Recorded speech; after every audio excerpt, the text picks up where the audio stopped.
much. Now the thing is that everything is free, and I don't want to earn money, or I'm not running after money also. Few telecom operators are coming to me, and they are saying that because since you are talking about the inclusive innovation, what I found that everybody is not having computer, not having tablet, not having smartphones. So I invented one solution for that, a dictionary on SMS. Right, like there is a number. If you want to have a meaning in any language. One more project we are doing with this University of Mumbai also for Sanskrit language. Dr. Hande and VC is with me for that. Thank you. Now the thing is that a lot of operators are coming to me and saying that we'll create a premium number for it. So somebody wants a meaning, we'll charge something like 5 rupees, 10 rupees, and we'll share the revenue. I don't want it to happen because then again it's not an inclusive. So can you? I think this is terrific. Can you come to the question? Yeah. Yeah. So I want to argue want to give this whole property because I have 5.6 million vocabulary in 12 languages in 16 domains. I want to give this property to Government of India and let's explore it to the whole Indians. So can That's you help terrific. I think that is spirit.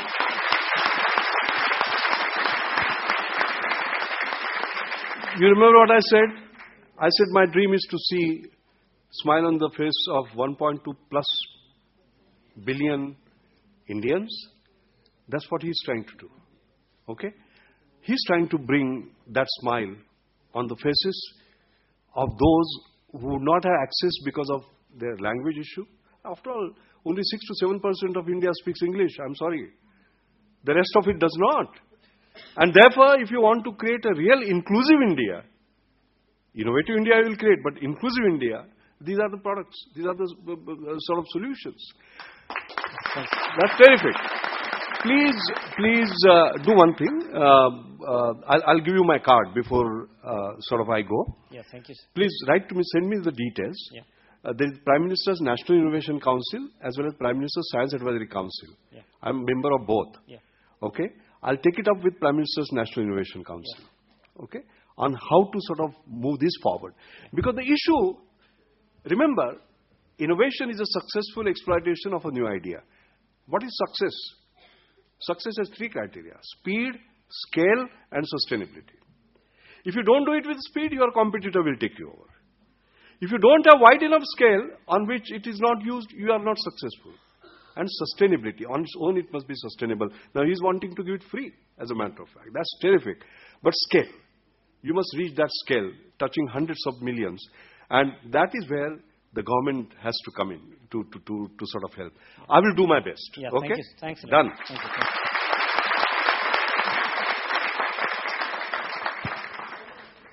Yes. Hello, sir. Sir, as you said, education is equal to future. So speak into the mic. Yeah. Hold it and speak into the mic. Yeah. No, this is important, by the way. These are not small things. Please understand, it has to be a perfection. You know, I'm R.A. Mashilkar, not A.R. Mashilkar. I'm not P.A. Mashilkar. Everything has to be just perfect. So similarly, mic has to be held like this. Okay. Thank you, sir. Sir, as you said, education is equal to future. But sir, in our country, there are some particular regions where education is not so good. So sir, how can we execute the idea of more from less in education? Yep. And sir, one more thing. Sir, there are many technologies in our country.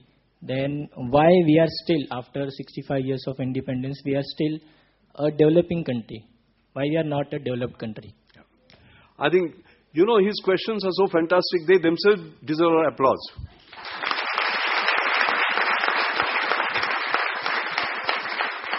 I think what he has asked is very fundamental. Because we keep on talking about right to education. Sorry, that time has passed. Now, right education. Right to education to right education. And how do we do that? I think it's a big challenge. And it is a challenge. I went to a couple of villages in the last week, basically. One in Maharashtra and one in Karnataka. And I can see the kind of challenge that they have. I mean, with regard to availability of teachers, with regard to availability of facility and the whole range of things, I think there is a big challenge up there. That's why that national mission on teachers and teaching was basically as a result of that. The second thing, however, is going to be the following. That many of these things, you will find that technology is going to be a big game changer, which will benefit rather than disadvantage the have-nots or resource-poor people. Okay? I remember when I was the Director General of CSIR, we created a program called NIMITLI, New Millennium Indian Technology Leadership Initiative. What was that? Technology leadership. In year 2000, we talked about technology leadership because we are always followers. Somebody does something, we copy. Reverse engineering was the more glorious word for it. But it was import substitution, copying. We said, no, we have to lead. And lead in what? Which can make a difference to the country. So I had given a number of grand challenges. One of them was the personal computer was around 70 to 80,000 rupees. I said, can you do it in 10,000? All right? And Vinay Deshpande from Bangalore actually did it. That's a product called Mobilis. Now it is commercial product at DSK Mobilis. So let us say from a $2,000 laptop you move to $200. And now you talk about Akash, which is $35. And when mass produced, it will be $25, even less. I saw it, I and Narayan Murthy saw it, by the way, performance just about a month ago in IIT Bombay. Of course, there are a few things which need to be still fixed before it moves.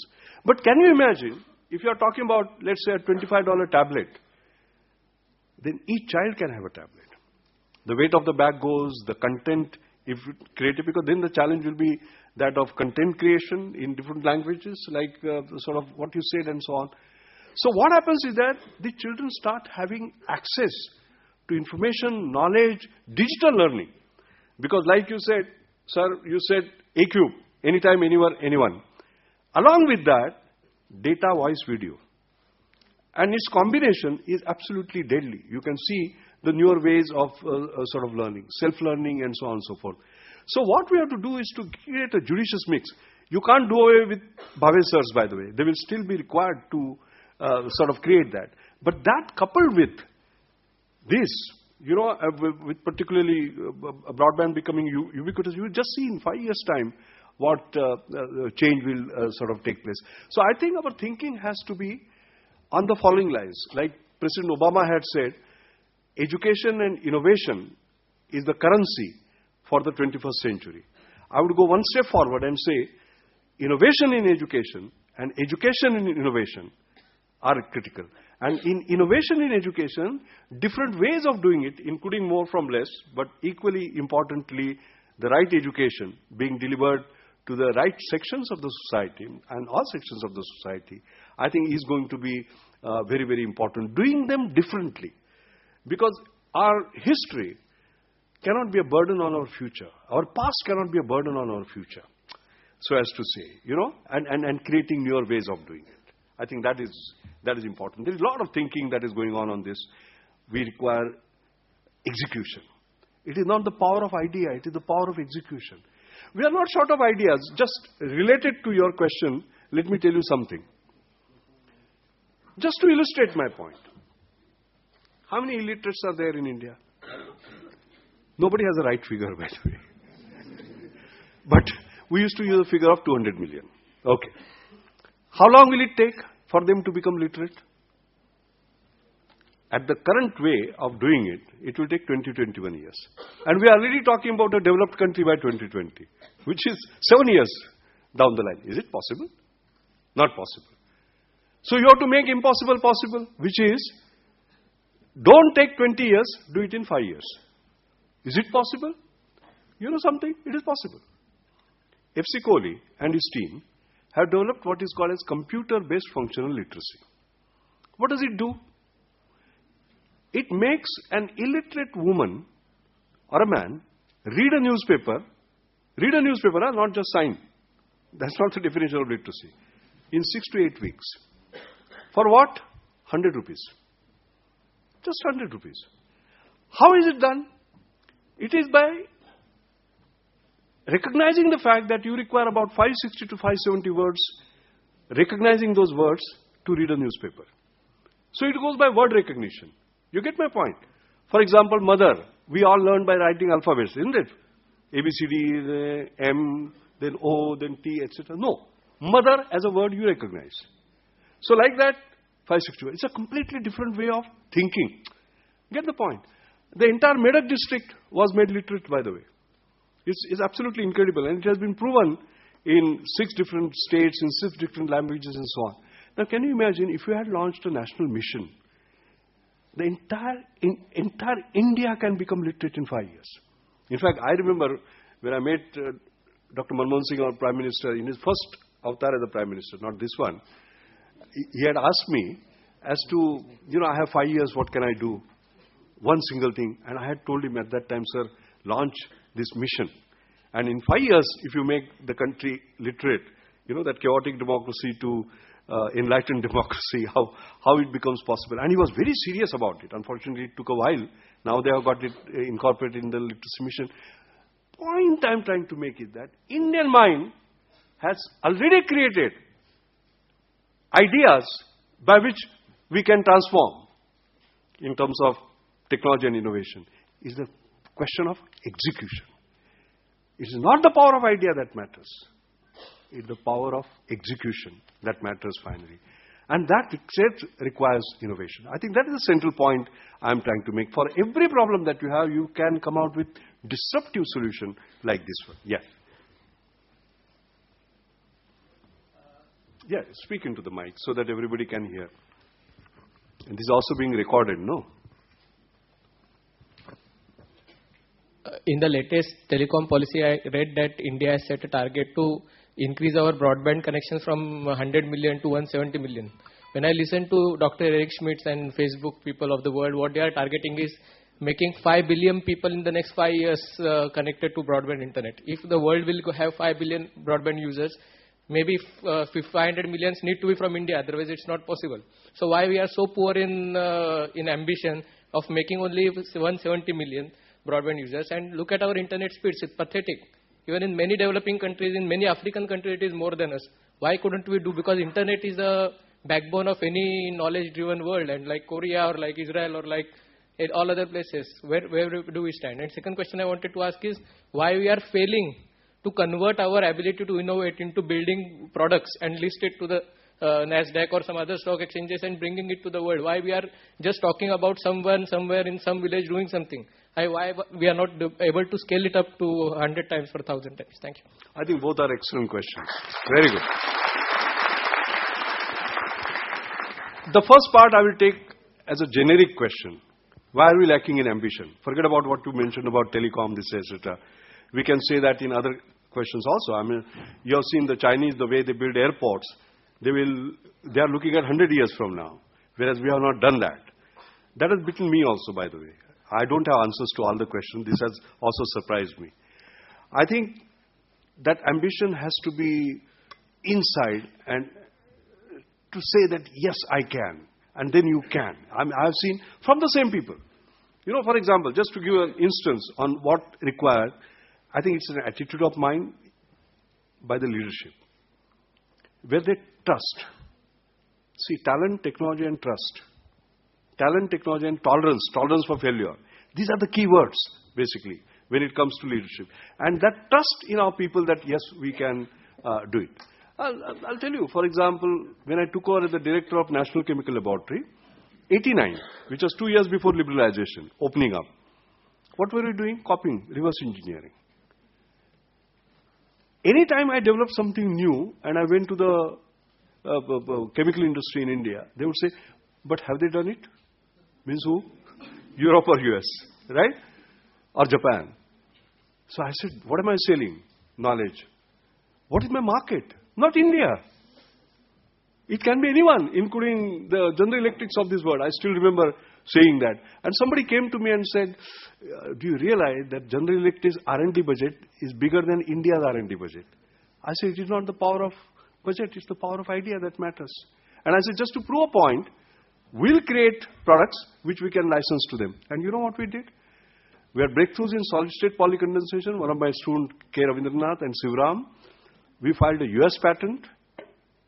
That idea was never conceived by them, and actually with that plus 2 more, we licensed 3 of them to General Electric, demonstrating for the first time, and that was done in a time when we are not even liberalized, that we are as good as to achieve that. It's a question of self-belief that we can. See, if you set a target that I want to climb Everest, at least you will go to Kanchenjunga. But if you set a target for Kanchenjunga, you will not go to Hanuman Tekadi also. You see, this is the challenge. I honestly feel, and that is why I look at young people like you. You have to drive it, frankly. You have to drive it because, as I said, innovator is one who does not know it cannot be done. You people are ones who do not know it cannot be done. All of us old people think that it cannot be done. And there is a new power that is emerging. I mean, the visual images that I have in front of me are those 3 girls shaking the gate of Rashtrapati Bhavan. All right? That is the impassioned India that you have. And if 600 million young people shake, what difference it is going to make? You can just imagine. So it's a change of that mindset. It's a battle of Indian mind versus Indian mindset. If you read my book, Reinventing India, the 2nd chapter is Indian mind versus Indian mindset. It is that part. I have dealt with the problem that you're talking about. So setting, 2 things are important. Having ambition and ambience. Creating that ambience. Because without ambience, you can't create that ambition. Or with ambition but no ambience, you cannot. So I think we have to have a mix of that in institution building, in nation building. Yeah, that girl. Yeah. My question is related to the patent things. Like at university, we don't understand what is patent. Like we think a patent can be done by some higher education institute like IITs. People can do something which can be patented. They have an innovative idea. But at university, we don't understand what is mean by patent. Exactly. So my suggestion is that we should have some course, like at graduate or postgraduate level, where we can understand what you mean by patent, how to work in that direction to get the research which we do, and that will be some innovative research at university level, not at IITs. Perfect. It's perfect. And your Vice Chancellor was not only listening to you, he was nodding in agreement.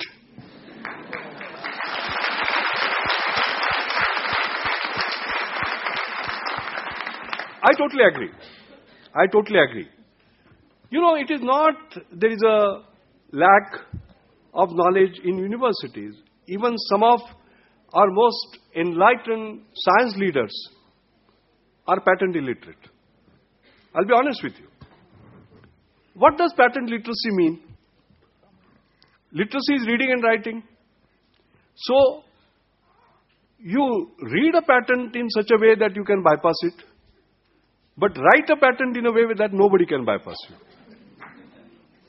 You know, it requires special skill. I think there are 2-3 fundamentals. First, I said, research converts money into knowledge. And innovation converts knowledge into money. But all knowledge cannot be converted into money. It is only that knowledge which is monetizable. Now, you cannot monetize it if you don't own the rights on that knowledge. You can't sell a house that you don't own, right? Property rights. Are the same way intellectual property rights. That is patent. So how do you create those rights themselves? And that is what those advanced countries had learned long time ago. Like, for example, the Bayh-Dole Act that came in universities in 1980 in the US actually set aside all the rules for the universities, you know, in order to be able to, for them to be able to monetize their knowledge, you know, the rights of, you know, the university, that and etc. And that is how the transformation actually took place. You might ask then, why is not such an act in India? Well, you will be surprised. When I was the Director General of CSR and I retired on 31st December 2006, at that time we had drafted the Bayh-Dole equivalent law for India. Mr. Kapil Sibal, who is a very enlightened minister, actually moved it in the Parliament. 2007.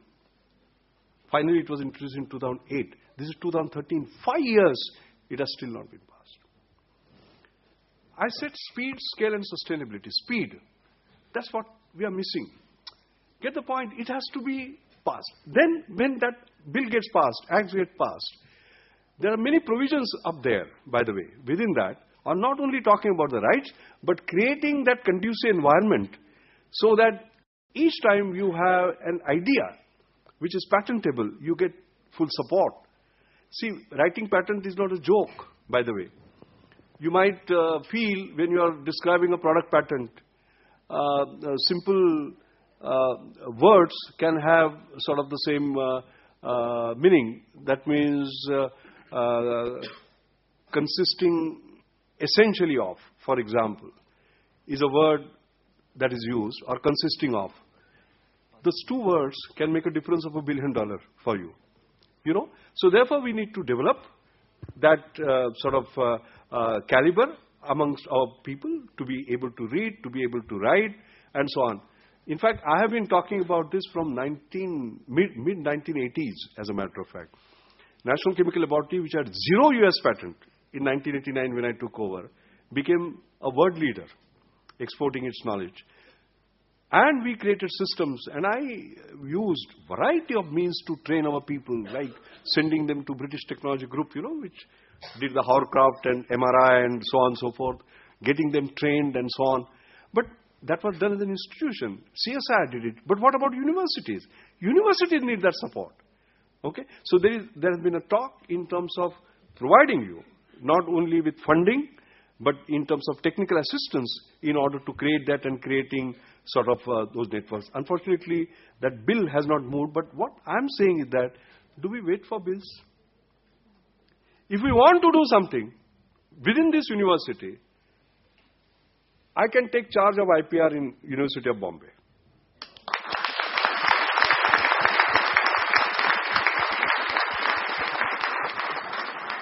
I'll give you my time. I'll give you my time. Let us sit together.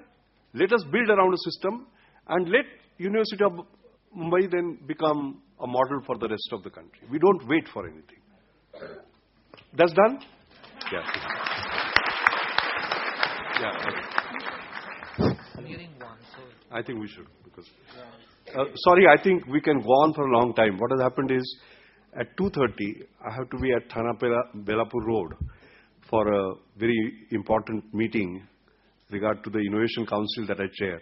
So if I calculate backwards, this would appear to be the last question, right? The last question. Okay, sir, it's not a question. It's just I want to say something. I have inculcated the habit of reading books in past couple of years. So there are 3 books which has enlightened my mind a lot and motivated me a lot. The first book was Ignited Minds by APJ Abdul Kalam. Second was Wise and Otherwise by Sudha Murthy. And third, unfortunately, I lost. I could not read. But I think after listening to you, I think I have almost read that book. That is Reinventing India by you. And I'm definitely going to buy this book again and going to read it. And on behalf of everybody, I want to thank you a lot to take this effort to stand 2 hours here and give such a very, fantastic speech. And I'm quite sure all of have been benefited for that. I'm especially very thankful to you. Thank you very much, sir.